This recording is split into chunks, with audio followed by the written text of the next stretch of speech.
Peace. As you can see, I'm going to be talking to you a little bit, and there's some things we need to discuss, man. I think I touched on this a while back, a couple of years ago, but we're going to touch on it again, man, because mental health is something that is totally overlooked in our community. We don't even want to examine or have that information given, because see, what happens is that a lot of times, many of our people, our community is full of mental issues, people with mental health. But the thing is this, they don't know that it is a problem. Number one, why? Because when you live in a condition of abnormality and it becomes normal to you, then that in itself is an ailment. You see what I mean? When you take on the abnormality and live in it as if it is a normal condition and situation because of environment, you know what I'm saying? Then you can begin to see where we at as a people. Perfect example, desensitivity or being desensitized to violence. Gunshots, bullets flying, and the kids continue to jump rope. You understand what I'm saying? That is a desensitization. That is becoming so used to death in your community, gunshots and so on and so forth, that it no longer bothers your conscious nature to hide your body and protect it from bullets, or to put yourself in a safe place out of harm's way. That would be the normal thing to do. But what we see is the very opposite. We see the very abnormal thing. We'll chase the fight. We'll chase the gun. We'll go where the gun goes to see who ends up shot, or so on and so forth. These are all psychological, emotional conditions, man, that we have been socially conditioned to act out because of other factors such as poverty itself. See, poverty has a strong psychological piece with it that affects those who are impoverished. You begin to think a different way. Your thinking slows down and you begin to react to the condition. You become something else out of a reactionary measure. You see what I mean? And we can see all of the different types of mental health situations we have in our community, man. We have them. Remember, you got to go back and look at the historical implications of our community, especially with the crack epidemic. You understand? And what that did to a whole family, especially what it did to a mother who may have been impregnated and using this substance at the same time she's pregnant and giving birth to children, you know what I'm saying, who are addicted to these drugs. This is just one aspect. See, all of that is abnormality. All of those things aided in the mental health. The mental discrepancies. You understand what I'm saying? All of the death and the killing has heightened the mental discrepancies, PTSD and other things. You see what I mean? Our community is warfare. It's like being on a field in Iraq, but it happens daily in every community. We are hunting each other. We are each other's prey and predators. We are hunting each other consistently, and we're making videos like this clown. We're doing silly things, and we're using social media to validate our mental sickness. You understand what I'm saying? And then when there are people who want to discuss these particular types of things, this mental illness in our community, you have aspects of the community that will shut it down. Don't want to have these things dealt with or spoken upon because somehow some people benefit from the mental deficiencies of others. You understand? So me personally, I'm here to let you know that we have mental health aspects that we should be dealing with specifically in our community.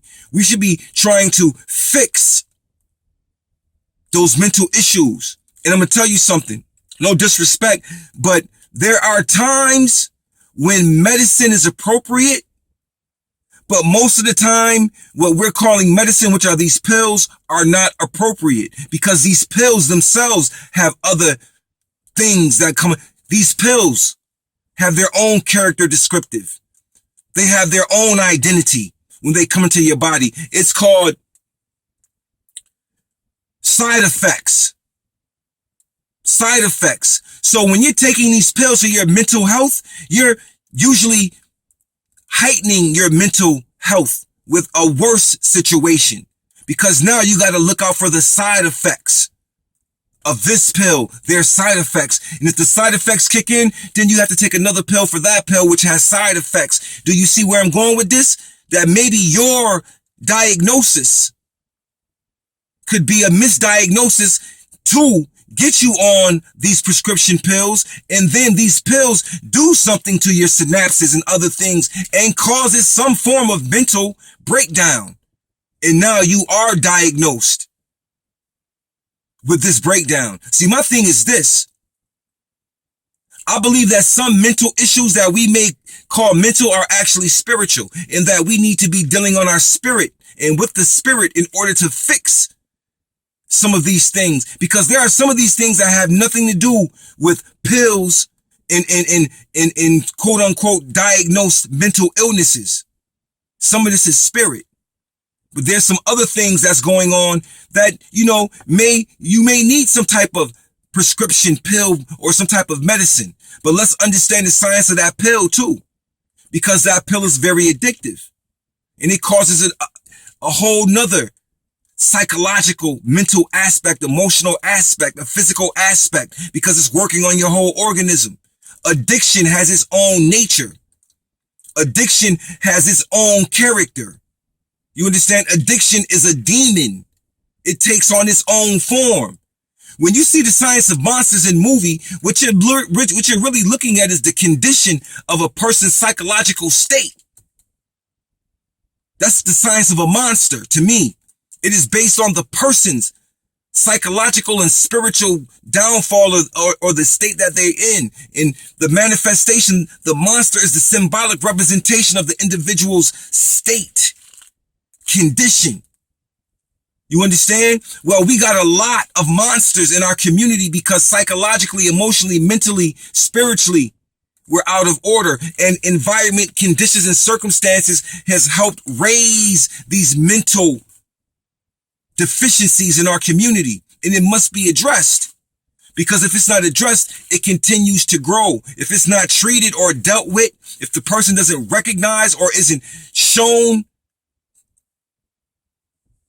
that something may be wrong with the way they are thinking or processing information due to environment, circumstance, situations, then that needs to be, that has to be dealt with. That has to be dealt with. And when you have crazy people, or what we would call crazy people in your community, what does it do? It leads to other crazy people, because what happens is if a person is psychologically wrong, something wrong with them, and they approach a person who doesn't understand that person may be apt to dying. We see it daily with police. They're constantly killing people with mental issues. They don't have the training to deal with that, because they don't. But we in our community see it daily. We laugh at it when we see certain people. We even nickname some of these people in our community. We give them nicknames, and we see them coming, and we treat them okay, because we know and understand that they really mean no harm. But then there are others that mean a lot of harm, and they're allowed to pass by because people are kind of scared of them? I don't know. But the fact of the matter is that we have these discrepancies. We have these ailments in our community, these mental, emotional, psychological ailments, and they have to be dealt with. They have to be identified, and they have to be dealt with rehabilitation, with holistic, proper rehabilitation that can alter the way a person processes information and the way the person actually sees themselves. See, the science is in the ability to concentrate and to focus.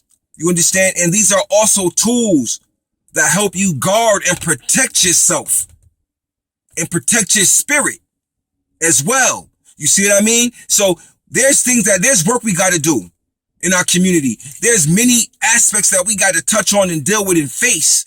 You know what I mean? We're talking about so many trivial things when we got big issues happening in our community. I don't really care. I don't really care about who has the most followers, who has the biggest temple. Those things don't make me any difference because my people are consistently dying at the hands of each other and at the hands of a system that has systematically traumatized us and is continuously traumatizing us through our own means. We don't even recognize that we are the tools that are being used to destroy our own communities. With our actions that are not ours, but our implants. The thoughts are implanted and we act out. You understand? So we got big work to do as a people, and we got to make sure that we see the big picture. And the big picture is that we all need to get right. And we got to start with us first. We can't do nothing until we are mentally sound.